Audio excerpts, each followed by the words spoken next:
Бұл пирана балығының аты Брайан, ал ол оның достары. Брайан аузына бір банана алып ап достарына келді.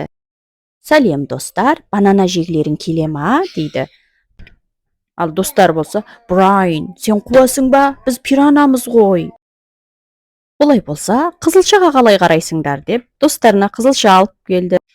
Достар болса, Брайан, шынымен ба? Біз адамдардың аяғын жейміз ғой.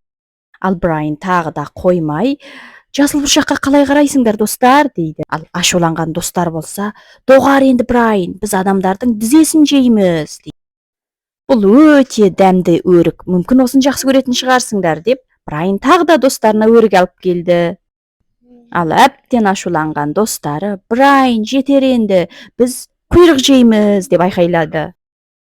Досы ашуланып айқайлап айтып жатыр. Біз алма жемейміз, біз жасыл бұршақ жемейміз, біз көкөніс жемейміз, біз жеміс жидек жемейміз, біз қарбыз жемейміз, біз банана да жемейміз деп айқайлап жатыр.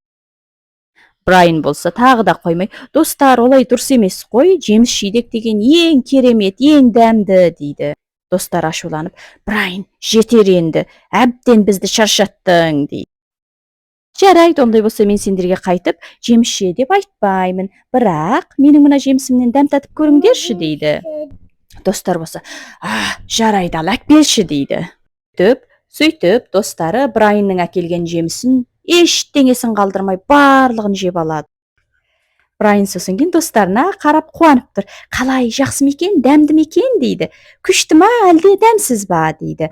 Достар айтады, бұл жақсы Брайан, дәмді екен Брайан, бірақ біз бәрібір адамдардың құйрығын жейміз деп құйрық жеп жатыр.